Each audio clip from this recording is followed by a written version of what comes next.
Hello friends, இன்றைக்கி நம்ம நிறைய பேர் நான் வீடியோ எதை பற்றி போடுறேன்னா, இந்த நிறைய பேர் வந்து இந்தமாரி வந்து ஒரு 4 volt lead acid sealed type பேட்ரிஸை வந்து டிஸ்னல் வாட்டர் வச்சு ஃபில் பண்ணி செக் பண்ணி காட்டுவாங்க. ஆனால் ஒன்று புரிஞ்சுக்கோங்க, இந்தமாரி சீல்டு டைப் பேட்ரின்னு வர பேட்ரி எல்லாமே அதாவது அதில் வந்து புதுசாக அதில் வந்து ஒரு ஆசிடுமே சல்ஃபரிக் ஆசிட் இருக்கும். அந்த ஆசிடு பிளேட்டு இருக்கிற நல்லா குட் கண்டிஷனில் இருக்கிறதுக்கு தான் நம்ம வாட்ரு ஃபில் பண்ணால் தான் ஒர்க் ஆகும். அந்த ஆசிடு பிளேட் வந்து கண்டிஷன் வந்து பேடாக மாறிச்சுன்னா நம்ம வந்து டிஸ்னல் வாட்டர் ஃபில் பண்ணாலும் அந்த 4 வோல்ட் கெப்பாசிட்டி நம்மளால் ரீச் பண்ண முடியாது.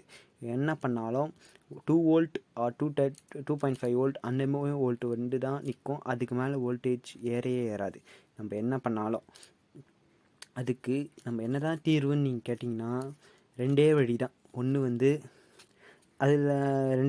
ஒன்று வந்து அந்த சல்ஃபரிக் ஆசிடுன்றது வந்து உங்களுக்கு ஆன்லைன்லேயோ அது எதனா ஒரு எலக்ட்ரானிக் ஸ்டோரில் பேட்ரி ஸ்டோரில் கிடச்சிச்சின்னா நீங்கள் வாங்கி ஃபில் பண்ணுங்கள்.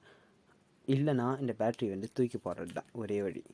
இப்போது ஆனால் வந்து அந்த சல்ஃபரிக் ஆசிட் யூஸ் பண்ணிங்கன்னா உங்கள் பேட்ரி வந்து லைஃப் ரொம்ப அடி வாங்கிடும். ஆனால் வந்து அது தூக்கி போகிறதுக்கு அந்தமாரி யூஸ் பண்ணிக்கலான்னு சொல்கிறவங்களுக்கு ட்ரை பண்ணி பாருங்கள். முக்கியமாக இன்னொரு வார்னிங்கு, அந்த சல்ஃபரிக் ஆசிட் கையில் படாமல் யூஸ் பண்ணுங்கள். அது ரொம்ப ரொம்ப ரொம்ப டேஞ்சரான ஒரு கெமிக்கல்.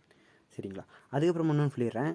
இப்போது இந்த பேட்ரி வந்து கொஞ்சம் ஒரு இப்போ 4 வோல்ட்னால் ஒரு 2 வோல்ட்னால் ரீச் ஆகும். அந்தமாரி இதுவும் ஆசிட் சல்ஃபரிக் ஆசிட் அந்த பிளேட் அதெல்லாம் டேமேஜ் ஆகிடுச்சு தான். இருந்தாலும் நம்ம வந்து இந்த டிஸ்னல் வாட்டர் ஊற்றி என்னதான் சார்ஜ் பண்ணாலும் ரீசைக்ளிங் ட்ரை பண்ணாலும் அதோட 50% கெப்பாசிட்டியே ரொம்ப அந்த சார்ஜிங் கெப்பாசிட்டி ரீச் பண்ணுறதுக்கு ரொம்ப கஷ்டப்படும்.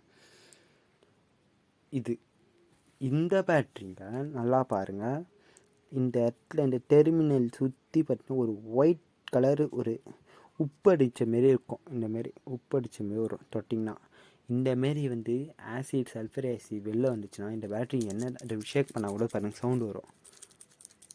என்ன பண்ணாலும் இந்த பேட்ரி வந்து அபோவ் 1 வோல்ட் மேலே வராது. பிலோ 1 வோல்ட்டே தான் நிற்கும் எப்போவுமே. வேஸ்ட்டு. இது வந்து நீங்கள் வந்து சல்ஃபரிக் ஆசிட் ஊற்றி இது பண்ணாலும் வேஸ்ட்டு இந்த பேட்ரிலாம். ஏன்னா இப்போ வர்றது எல்லாமே சீல்டு டைப் பேட்ரியில் அவன் சொல்லிடுறான் உங்களுக்கு வந்து மெயின்டெனன்ஸ் ஃப்ரீ இந்த பேட்ரிலாம் சொல்லி தான் பண்ணுறானே. அப்போ ஏன்டா இந்தமாரி இருக்குதுன்னு கேட்டிங்கன்னா, மெயின்டெனன்ஸ் ஃப்ரீ தான் ஃபுல்லானுங்க.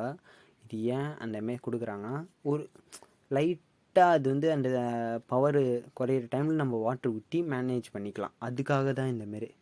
இதை வந்து என்ன காலத்துக்கும் ஒரு லித்தியம் அயன் பேட்டரி மாரி ஃபுல் பர்ஃபார்மன்ஸ் கொடுக்காது, குறைஞ்சினே போகும். ஆனால் இது வந்து சீப் அண்ட் பெஸ்ட்டாக கிடைக்கும். அது இதோட அட்வான்டேஜ். அதுவும் இல்லாமல் இது மழையில் வச்சா கூட ஒன்றாகாது. அதெல்லாம் வந்து வெஹிக்கல்ஸில் யூஸ் பண்ணுறாங்க இந்த lead acid battery. Lithium ion பேட்டரியை அந்தமாரி பண்ண முடியாது. தண்ணி பட்டால் அது என்ன ஆகும்னா வெடிச்சிடும். நீங்கள் தீபாவளிக்கு வந்து பட்டாசு வெடிக்க தேவை. லித்தியம் பேட்டரி மழையில் வச்சாவே போதும், பட்டாசு வெடிக்கிறமே வெடிக்கும் தீபாவளி டைமில்.